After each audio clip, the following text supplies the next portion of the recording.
अस्सलाम वालेकुम जी, कैसे हैं नाज़रीन। मैं हकीम नज़ीर अहमद चौधरी हमदर्द से दुआखाना चूनिया मानसेरा तिबिया कॉलेज के प्लेटफॉर्म से आपकी खिदमत में हाज़िर हूँ। हमारा फर्स्ट ईयर का जो सब्जेक्ट है कुलियात तिबिया अमूर तिबिया, उसके हवाले से हम पढ़ रहे हैं और आज एक नए लेक्चर की तरफ बढ़ते हैं। मुख्तलिफ इखलात जो हैं वो हमने पढ़ ली हैं। इसके पहले अरकान पढ़ा, मजाज पढ़ा और फिर इखलात की तरफ हम बढ़े। इखलात जो हैं वो सुफरा, सुदा, बलगम और खून हमने पढ़ लिया। अब हम इनकी डिटेल पढ़ रहे हैं। तो इसमें अब हम चलते हैं कि खिलत सुफरा क्या चीज़ है। वैसे तो हमने कहा कि ये एक किस्म की खिलत है जिसका रंग जर्द होता है, जायका तेज़ और तलख होता है और ये तमाम इखलात जो हैं वो जिगर के अंदर पैदा होती हैं। तो अब हम चलते हैं कि इसको बाकायदा तौर पर इसके जो हमारे बेनिफिट्स हैं हमारी बॉडी के लिए वो क्या हैं और सुफरा की कितनी किस्में हैं, सुफराए तबी क्या है, गैर तबी क्या है। फिर गैर तबी जो अगर सफरा है तो अगर वो बलगम के साथ इतराक करता है, मिलता है तो देन क्या होता है, सुदा के साथ मिलता है देन क्या होता है, अगर बजाते खुद उसमें कोई प्रॉब्लम आता है तो देन क्या होता है। ये सारी चीज़ें हम डिस्कस करेंगे आज के हमारे इस व्लॉग के अंदर, आज के हमारे इस लेक्चर के अंदर। तो तमाम तलबा और तलबात से मेरी गुजारिश है कि ये जो वीडियो लेक्चर्स हैं ये नेशनल काउंसिल फॉर तिब का जो सिलेबस है उसके आइन मुताबिक हैं और तमाम तिबिया कॉलेज के अंदर जो तलबा और तालबात फाज़िल तिब वल जुराहत का कोर्स कर रहे हैं, ये उसके कोर्स के रिलेटेड, आपके सब्जेक्ट के रिलेटेड जो हैं वो व्लॉग्स हैं, लेक्चर्स हैं। आप लोग इनसे फ़ायदा उठाएं और इन लेक्चर्स को अपने ग्रुप्स के अंदर शेयर करें और ज़्यादा से ज़्यादा फारवर्ड करते जाएँ।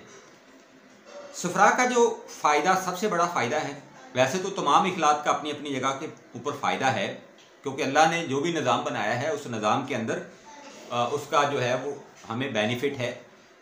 सफरा जो है वो खून को रकीक करता है, खून के क्लॉट नहीं बनने देता, खून को जमने नहीं देता क्योंकि इसका मिजाज जो है वो गर्म खुश्क होता है। तो गर्मी से ये खून को पिघलाता है और बारीक रगों में, बारीक वरीदों और शरियानों के अंदर उसको पहुँचाने में खून को बारीक करता है। इसके अलावा दूसरा इसका फ़ायदा ये है कि ये बलगम को, जहाँ पे बलगम जमी हुई हो उसको उखाड़ता है, उसको रिमूव करता है। जैसे छोटी या बड़ी आंत के अंदर अगर बलगम जम गया है या मैदे के अंदर चिपक गया है तो उसको उतारने में भी मदद करता है।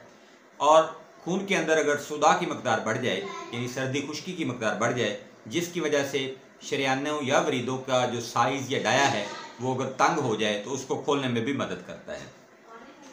इसके अलावा सफरा का काम खून को रकीक करना, पतला करना है और जितने भी ग्लाइंड्स हैं यानी गदद हैं उनको खुराक फराम करना भी सफरा का काम है।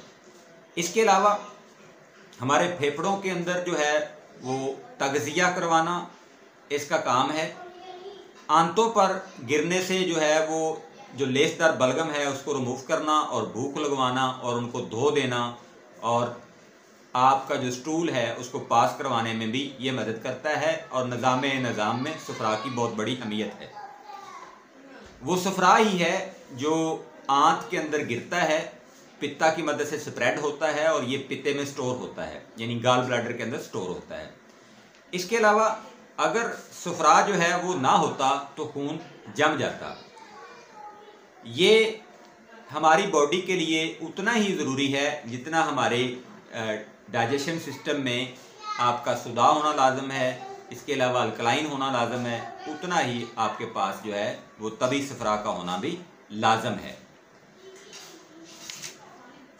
हकीम तबरी आंतों में गिरने वाले सफरा के मुतल्लक मदरजा ज़ैल जो है वो फ़ायदे बिठाते हैं। तो मैं आपको बता देता हूँ जी। निज़ाम खाने में ये मावनत करता है उसको पचाने के लिए, यानी उसको पकाने के लिए। और आयुर्वेदिक कहती है कि अगर सफरा नहीं है यानी अग्नि नहीं है तो आपकी जो आपने फूड या पार्टिकल्स खाए हैं वो डाइजेस्ट नहीं होंगे। इसके अलावा आंतों में अगर सफरा ना गिरे तो वो कहते हैं जी कब्ज़ हो सकती है। फिर आंतों के अंदर से फजलात को धोने का काम जो है वो सफरा करता है और यहाँ तक है कि पखाने को रकीक करना और बारीक करने में सफरा का एक अहम रोल है। इसके बाद आगे हम चलते हैं सफरा की इकसाम। तो सफरा की दो इकसाम हैं, एक तबी और दूसरी गैर तबी। तबी यानी गर्म खुश्क सफरा जो कि हमारी बॉडी के लिए रिक्वायर्ड है। अब उसमें क्या होगा कि वो उसका ज़ाफ़रान के जो हम फूल हैं उनको अगर पानी में हल करते हैं तो उनका जो कलर होता है सुर्खी जर्दी माइल, यानी इसमें जर्दी ज़्यादा होती है, सुर्खी कम होती है, तो ये असल सफ़रा का रंग होता है।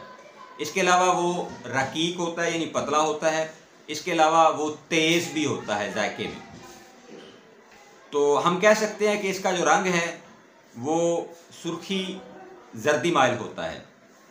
इसके बाद अगर हम बात करें कि गैर तबी सफ़रा की, तो गैर तबी सफ़रा में आपके पास सफ़रा माहिया यानी वो सफ़रा जिसका बलगम के साथ जो है वो इंटरेक्शन हो जाए, यानी गाढ़े बलगम के साथ मिलकर अगर सफ़रा जो है वो अंडे की जर्दी की मानंद हो जाता है तो उसे सफ़रा माहिया, अरबी में माहिया अंडे की जर्दी को कहा जाता है। तो लिहाजा ये नोट फरमा लें कि इसका जो नाम है वो चूँकि अरबी में माहिया या माहा अंडे की जर्दी को कहा जाता है तो लिहाजा इसका नाम उसी वजह से रख दिया गया है।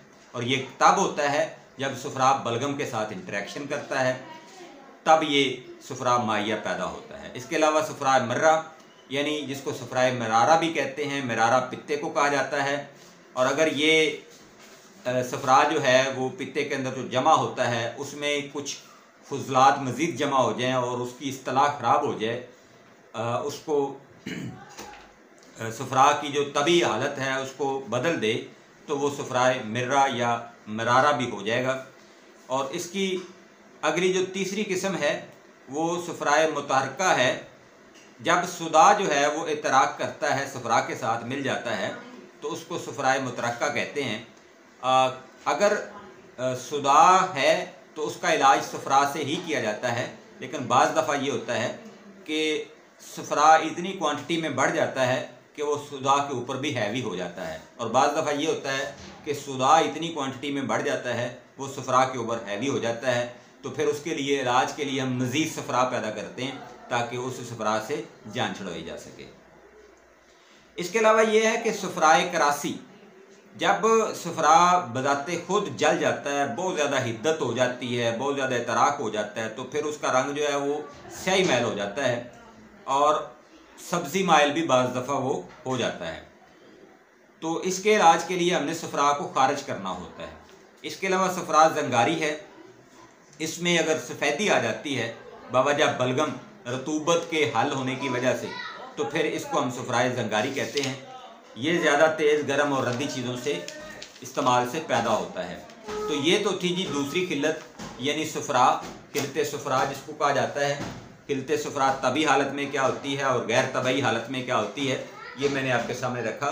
तो सफ़रा जो है वो हमारी बॉडी के अंदर एक अहम किल्लत है जो कि खून को क्लॉट्स में तब्दील नहीं होने देती, खून को जमने नहीं देती, बल्कि खून को रकीक और पतला करती है। आपको शायद याद होगा, मैंने एक व्लॉग में आप लोगों को बताया था, एक लेक्चर में बताया था, जब हम पढ़ रहे थे फिजियोलॉजी, तो मैंने अर्ज़ किया था कि खून जो है वो बारीक से बारीक रगों के अंदर से गुजरता है, और अगर सफ़रा ना हो तो खून जो है वो बारीक रगों, शरियानों और वरीदों से नहीं गुजरेगा, जिसकी वजह से बहुत ज़्यादा अमराज लाहक होंगे। और ये जो हमारे नाखूनों के मसाइल हैं, बालों के मसाइल हैं, या फिर अगर खुदा न खास्ता ये जो वो ज़ख्म जो बचते नहीं हैं, तो उसकी वजह ये होती है कि वहाँ पे खून जो है उसकी मूवमेंट नहीं हो रही, खून गाढ़ा हो गया है, अब उस खून को पतला करना है, तो लिहाजा वहाँ पे सफ़रा पैदा करके उस खून को पतला किया जा सकता है। हमारा आज का जो लेक्चर है वो यहाँ पे वाइंड अप होता है, क्लोज़ होता है। अगर आप लोगों को मज़ीद कोई सवाल पूछना हो इन लेक्चर्स के हवाले से तो आप कमेंट कर सकते हैं, मेरे कमेंट सेक्शन में आके मुझे मैसेज कर सकते हैं मेरे नंबर के ऊपर, मुझे व्हाट्सएप कर सकते हैं, या फिर मानसेरा तिबिया कॉलेज में आप रुजू कर सकते हैं। मुझे अपनी दुआ में याद रखिएगा। फ़ी मानिल्लाह, अल्लाह हाफ़िज़, अस्सलाम।